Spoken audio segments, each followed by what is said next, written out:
Hello दोस्तों, students career में मैं अश्विनी आप सभी साथियों का स्वागत करता हूं। साथियों, UPSSC पेट को ध्यान में रखते हुए ये कक्षाएं संचालित की गई हैं जो कि आपके एग्ज़ाम में अच्छे मार्क्स के लिए पूरे सिलेबस का रिवीजन क्लासेस जो हैं, मोस्ट इम्पॉर्टेंट जो पॉइंट्स हैं या क्वेश्चंस हैं उनके बारे में हम चर्चा करने के लिए ये इन चीज़ों पर वीडियो बना रहे हैं, एक क्लासेस संचालित की जा रही हैं।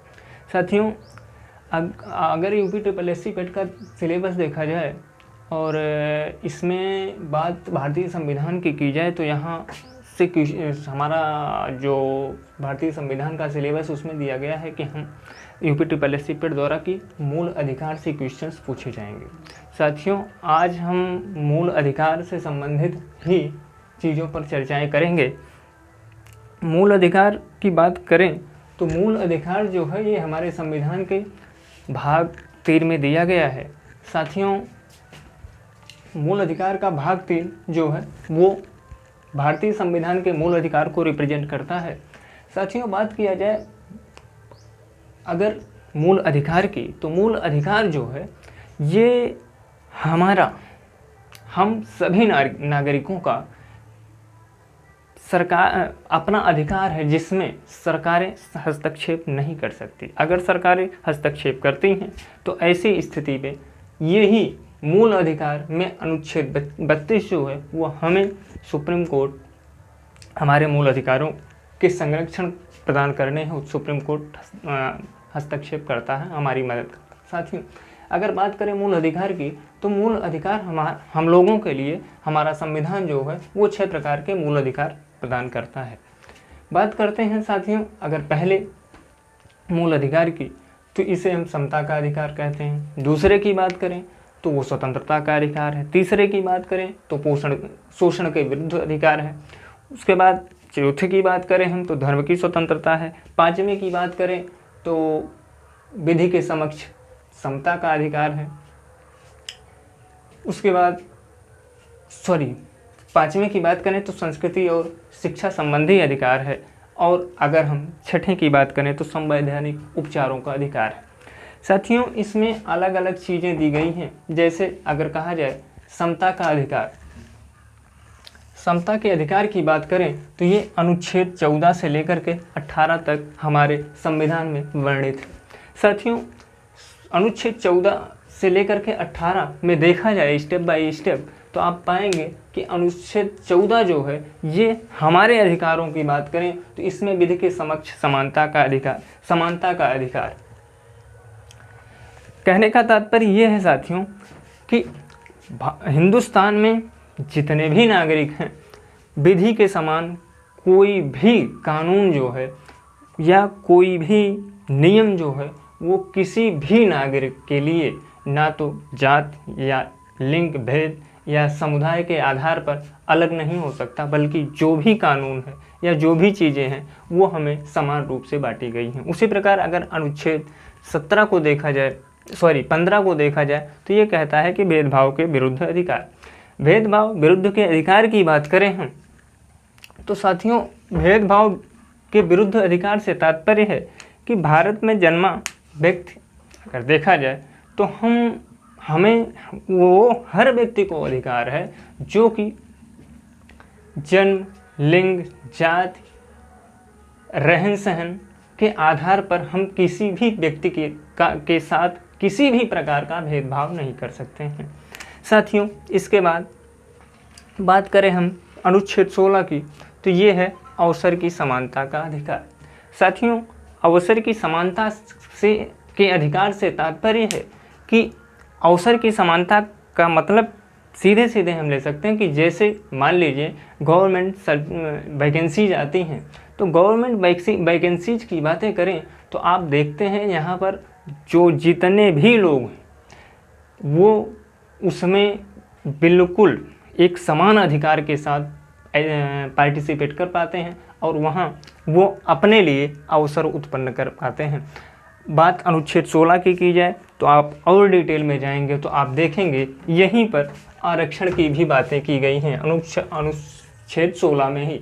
तो बहुत ज़्यादा डिटेल में नहीं देखेंगे हम, बस इतना ही देखें, इतना पर्याप्त है एग्जाम के दृष्टिकोण से देखा जाए तो।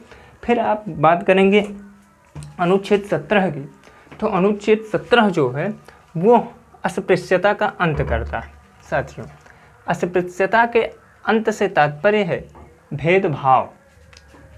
जैसे आज़ादी के बाद आपने देखा कि कुछ ऊंची जातियां हैं, नीची जातियां हैं, उच्च वर्ग के लोग हैं, निम्न वर्ग के लोग हैं, तो ऐसी स्थिति में लोग एक दूसरे से भेदभाव किया करते थे।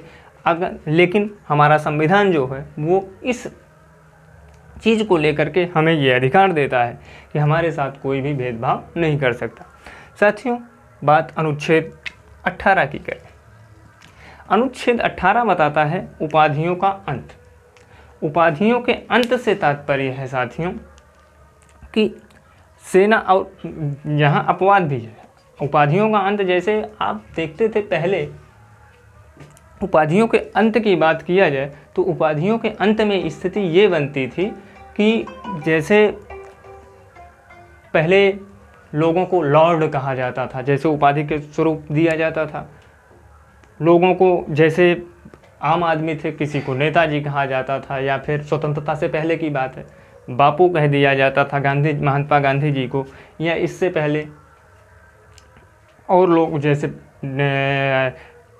अन्य प्रकार की उपाधियां दी गई थी। तो इन उपाधियों का स्वतंत्रता के बाद संविधान में उल्लिखित है हमारे मूल अधिकार में कि इस प्रकार की उपाधियां किसी भी व्यक्ति को नहीं दी जाएंगी। लेकिन ये भी वर्णित है कि सेना और शिक्षा क्षेत्र को छोड़ करके ये उपाधियां जो हैं ये सेना और शिक्षा में दी जाएंगी, यहाँ ये चीज़ें बैन नहीं हैं।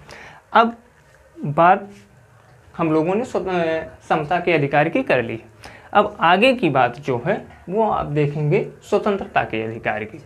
स्वतंत्रता के अधिकार की बात किया जाए तो आप देखेंगे ये हमें अनुच्छेद 19 से लेकर के 22 तक कुल मिलाकर के 6 प्रकार की स्वतंत्रता देता है।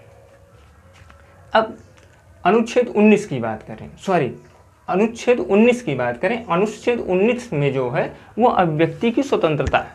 अब अनुच्छेद 29 में अभिव्यक्ति की स्वतंत्रता जो है ये हमें 6 प्रकार की स्वतंत्रताएं वर्णित करता है।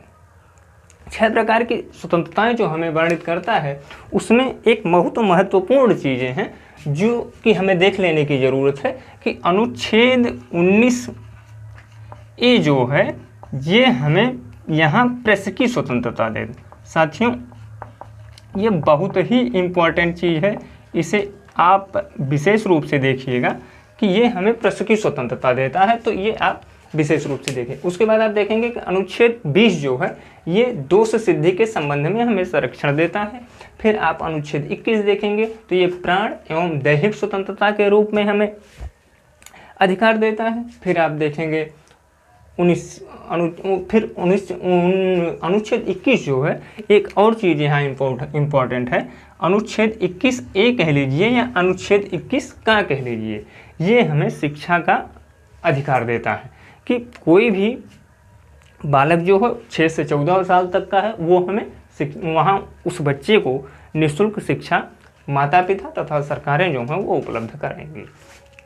उसके बाद आप देखेंगे शोषण के विरुद्ध अधिकार की बात।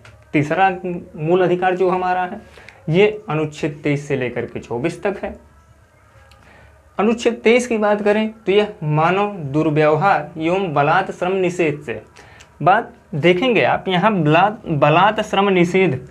तो बलात् श्रम निषेध से तात्पर्य ये है कि बालकों की जो कालाबाजारी होती थी पहले, इस कालाबाजारी को हमें क्या मूल अधिकार हमें, हमारा संविधान हमें ये अधिकार देता है कि ये चीज़ें जो हैं ये नहीं होनी चाहिए। इसके विरुद्ध हम अगर ये चीज़ें होती हैं तो इसको लेकर के हम सुप्रीम कोर्ट जा सकते हैं। उसके बाद अनुच्छेद 24 है जो कि हमें ये बताता है कि 14 बाल श्रम निषेध है, यानी 14 साल तक के बच्चों को हम श्रम नहीं करवा सकते। कल कारखानों, फैक्ट्रियों आदि में हम इससे संबंधित यहाँ इनसे हम काम नहीं करवा सकते। उसके बाद चौथा मूल अधिकार जो हमारा है वो धर्म की स्वतंत्रता है।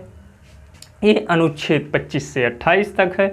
इसके बाद आप देखेंगे अनुच्छेद 25 से 28 तक, इसमें देखेंगे कि अनुच्छेद 25 जो है वो हमें धर्म के अबाध रूप से मानने तथा उसके प्रचार प्रसार करने की ये हमें स्वतंत्रता देता है। उसके बाद आप अनुच्छेद 26 देखेंगे तो ये हमें धार्मिक कार्यों के प्रबंधन, जैसे आप किसी हिंदू समाज से हैं तो आप देखते हैं कि आप आराम से दुर्गा पूजा, दिवाली या इत्यादि त्यौहार मना सकते हैं, उसका प्रबंधन कर सकते हैं। उसी प्रकार आप मुस्लिम समाज से हैं तो आप ईद, बकरीद इत्यादि त्यौहार मना और उसका प्रबंधन कर सकते हैं।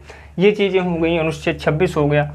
उसके बाद आप देखेंगे अनुच्छेद 27, तो ये जो है आप निर्बाध रूप से, जैसे सपोज कीजिए, ये बताता है कि आप किसी भी धर्म या किसी भी धर्म या किसी भी विशिष्ट धर्म को लेकर के अगर आप अपने आप से चंदा या कर उसे देना चाहते हैं तो आप दे सकते हैं, लेकिन आप उसके लिए बाध्य नहीं किए जाते हैं। ये चीज़ हमें अनुच्छेद 27 देता है। और बात अगर अनुच्छेद 28 की करें तो ये हमें शिक्षण संस्थाओं में धार्मिक शिक्षा से निषिद्ध करता।